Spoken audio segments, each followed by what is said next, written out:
सजा सकते हैं। और इस तरह से देखिए पीछे एक थोड़ा-सा टाँगने के लिए भी मैं यहाँ पर बना दे रही हूँ। छोटा-सा आइडिया बहुत ही ज़्यादा काम का है। होते हैं वो हमारे पास इस तरह से कुछ रखे रहते हैं, बिखरे पड़े रहते हैं। तो जल्दी-जल्दी काम करने के चक्कर में हमारा जो काम है ना और भी ज़्यादा फैल जाता है। तो मैं सोची कि चलो इनको इस तरह से इकट्ठा समेट के रख देती हूँ, फिर दोबारा से अगर मैं ऐसे रखती तो दोबारा से फैल जाते हैं। तो मैंने क्या किया है, इस तरह से जो मिठाई का डिब्बा होता है उसमें लगा होता है बहुत ही बढ़िया सा रबड़। तो ये डिब्बा तो खाली हो गया है, मिठाई नहीं है, लेकिन इसका रबड़ हमारे लिए थोड़ा काम में आ जाएगा। तो इस तरह से मैंने बिंदी के पत्ते पर लगा दिया है। आप देखिए हमारी बिंदी के पत्ते इकट्ठा रखे रहेंगे। जो एक्स्ट्रा बिंदी है जैसे पॉलीथीन में लगी रहती है तो उसको इस तरह से मैं लगाती हूँ। अगर आपको ये टिप अच्छी लगी तो आप इस तरह से बिंदी पत्ते को रख सकती हैं। इसके बाद जो दूसरा आइडिया है, इस तरह से देखिए जैसे कि घर में ना 2-4 टिफ़िन तो रहते ही हैं, सभी के घर में होता है कि तो 1-2 एक्स्ट्रा रखे ही रहते हैं। अब जो एक टिफ़िन हमें रखना है जिसको हम यूज़ नहीं करते हैं तो भाई सब लोग ऐसे ही फेंक देते होंगे। सच में बता रही हूँ कि पहले मैं भी ऐसे करती थी। जिस बर्तन की ज़रूरत नहीं है उसको रख दिया, भाई जब ज़रूरत लगी तो उसको मांजो, धोवो और उसके बाद में वो बर्तन भी ख़राब हो जाते ज़्यादा दिन पड़े पड़े। तो मैं क्या करती हूँ, अब से मैं कोई भी टिफ़िन है तो उसको अच्छे से पहले मांज के सुखा लेती हूँ, धोकर पानी ना लगा रहे। और देखिए इसमें डिब्बे में नीचे पानी लगा हुआ था, उसको मैंने पोंछ दिया। और इसके बाद मैंने सोचा कि ऐसे रखी थी मैं अलमारी पे तो गंदा हो जा रहा था, तो मैंने सोचा ये पॉलीथीन हमारे जो है काम आ रही है इस डिब्बे को रखने के लिए। पॉलीथीन को ले लिया और डिब्बे को इस तरह से सेव करके रख दिया। इसके बाद कोई रस्सी नहीं मिल रही तो जो चप्पल जूता या कपड़े में टैग निकलते हैं तो उसमें देखिए इस तरह से प्लास्टिक लगी होती है, बहुत ही टाइट रहती है। इस प्लास्टिक से हम किसी भी चीज़ को बांधने के लिए यूज में ले सकते हैं, बहुत ही काम की है। इसके बाद दोस्तों जो अगला आइडिया है, देखिए छोटी सी टिप है लेकिन बहुत ही ज़्यादा कारगर है। देखिए मैंने यहाँ पर लिया है कुछ दवाइयाँ, अब इनको मैं खाने जा रही हूँ। तो दवा तो वैसे हर किसी को बहुत कड़वी लगती है, लेकिन मैं जो ट्रिक बताऊँगी इससे आप दवा आसानी से खा पाएंगे। तो मैं क्या करती हूँ, पहले थोड़ा सा पानी पी लेती हूँ, उसके बाद में मुंह में दवा इस तरह से रखना है। देखिए ध्यान से देखिएगा आप, जीभ निकाल कर मुंह के अंदर दवा नहीं रखनी है, जीभ को अंदर रखना है और दवा एकदम मुंह के सामने ही रखना है। फिर आप पानी पीजिए, आराम से दवा अंदर चली जाएगी। या बच्चों के साथ भी इस ट्रिक को कर सकते हैं। इसके अलावा दवा जीभ में अगर लग रही है, कड़वी लग रही है, तो आप जो है इस तरह से जीभ को साफ करते हैं जो अपनी जीभी से, तो इसी से आप अपने जीभ को अच्छे से साफ कर लीजिए। दवा बिल्कुल भी आपको जुबान में नहीं तीखी लगेगी। अब अगली जो ट्रिक है, जो लोग सिलाई करते हैं उनके लिए ये बहुत ही ज़्यादा काम आएगी। हर दिन काम आने वाली टिप मैं आपके साथ शेयर कर रही हूँ। तो देखिए मेरी ये जो बॉबिन है ये लगभग हो गई है 19 साल की, 19 या 20 साल की हो गई है। इतने दिन हो गए मैं कभी भी बॉबिन नहीं बदली हूँ, क्योंकि मैं जो आइडिया और तरीका अपनाती हूँ इससे मेरी जो ये सिलाई मशीन का सामान है जल्दी से नहीं ख़राब हुआ है। क्यों? क्योंकि मैं जो आपको तरीका बताऊंगी ना, इस तरह से आपके भी चीज़ें मशीन की एक भी ख़राब नहीं होंगी।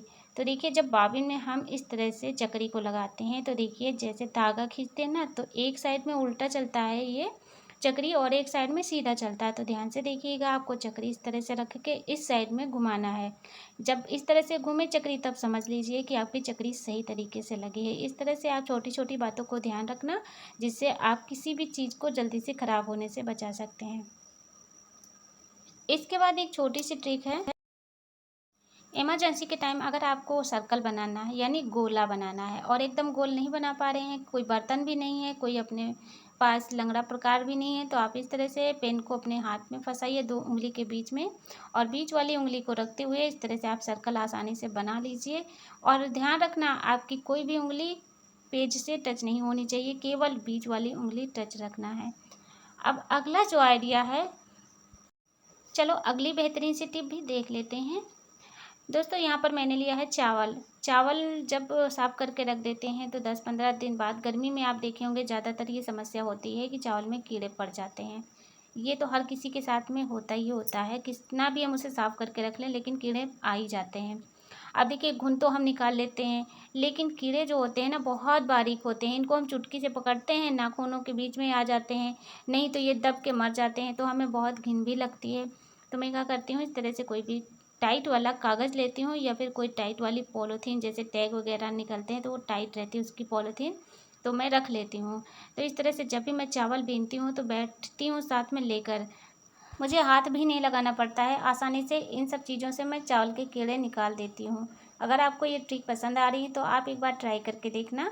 बहुत ही सिंपल और आसान तरीका है। नहीं तो आप एक कटोरी में पानी रख लीजिए, उंगली को आप पानी में भिगाइए और कीड़े के ऊपर आप चिपका के फेंक दीजिए। वो भी आपको तरीका पसंद आएगा, लेकिन ये भी काफ़ी ज़्यादा अच्छा है। तो चलिए अब बढ़ते हैं अगले आइडिया की तरफ। तो देखिए, जैसे लेडीज़ लोग नेल पॉलिश जब लगाती हैं तो किसी किसी के पास में नेल पॉइंट रिमूवर जो होता है वो नहीं रहता है, इमरजेंसी में कभी नहीं मिल पाता है।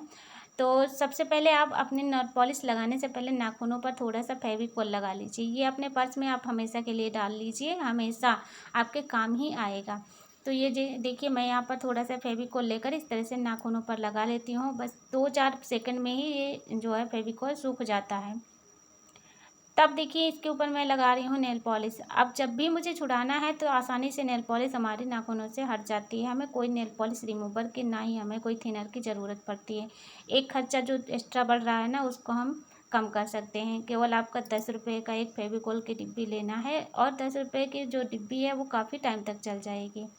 टिप अगर अच्छी लग रही है तो आप एक लाइक कर दीजिएगा वीडियो को, और चैनल को हमारे सब्सक्राइब कर लेना अगर आपके लिए हेल्पफुल रहे हमारे वीडियो तो।